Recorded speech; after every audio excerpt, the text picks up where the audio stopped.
Halo semuanya, hari ini kita akan belajar tentang IPAS, Ilmu Pengetahuan Alam dan Sosial, kelas 4, bab 7. Pada bab 7 ini kita akan membahas mengenai topik A, aku dan kebutuhanku. Pertanyaan esensialnya ada 3. Yang pertama, apa saja kebutuhan manusia? Yang kedua, mengapa manusia memiliki kebutuhan?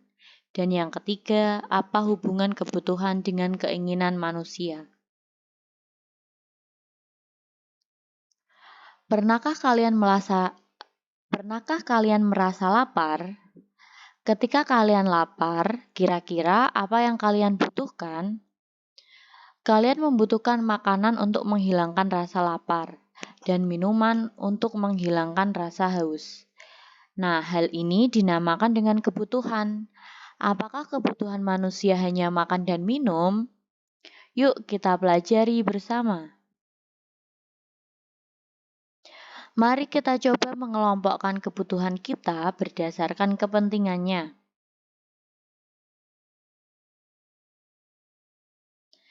Nah, ada kebutuhan mendesak tetapi penting.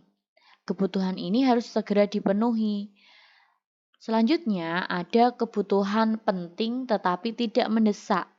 Maksudnya, kebutuhannya penting tapi tidak harus dipenuhi.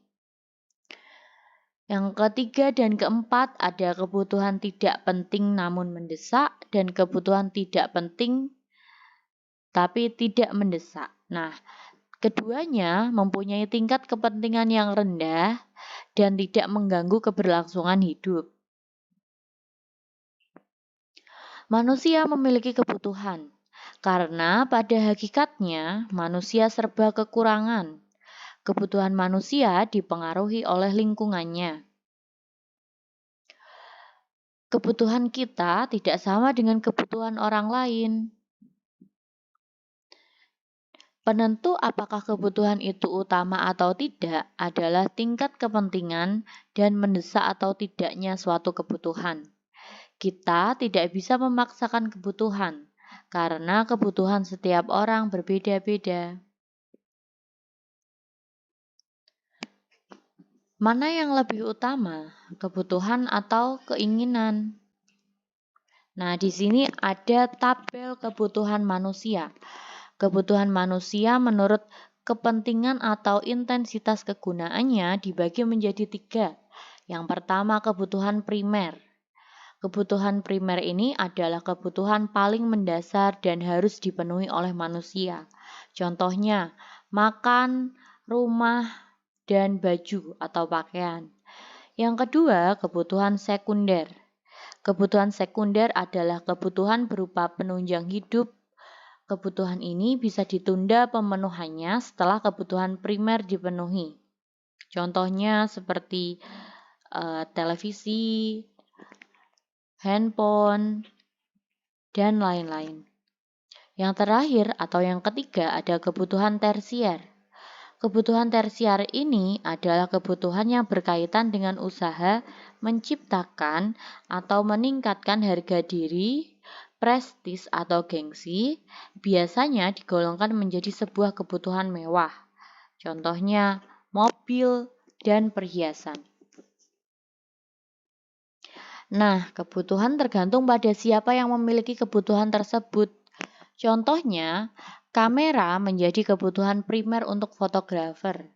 Namun, untuk orang lain itu bisa menjadi kebutuhan sekunder maupun kebutuhan tersier.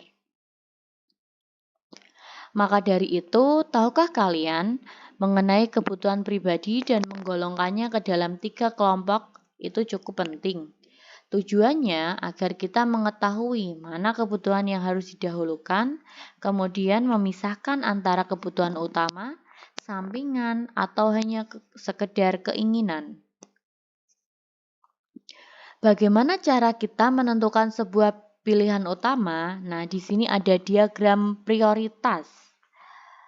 Seperti yang dibahas sebelumnya, ada kebutuhan penting, mendesak, tidak mendesak, dan tidak penting.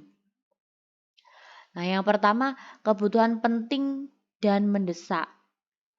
Nah, ini harus segera dilakukan. Yang kedua, tidak penting tapi mendesak. Harus direncanakan segera. Yang ketiga, penting tidak mendesak. Kebutuhan ini bisa dilakukan dengan meminta bantuan orang lain atau meminjam atau menggunakan jasa. Yang keempat, tidak penting dan tidak mendesak. Kebutuhannya bisa ditunda atau ditinggalkan. Dalam diagram prioritas ini, yang pertama, tuliskan semua kebutuhan yang ada, hilangkan yang benar-benar tidak dibutuhkan. Kedua, sesuaikan kebutuhan dengan kemampuan kita. Yang ketiga, susunlah kebutuhan sesuai dengan tingkat kepentingan. Kalian bisa menggunakan diagram kepentingan seperti gambar di samping. Dan yang keempat, penuhi semua kebutuhan sesuai dengan daftar kepentingan. Itu tadi ada pembahasan mengenai kebutuhan yang ada di kehidupan kita sehari-hari. Selamat belajar!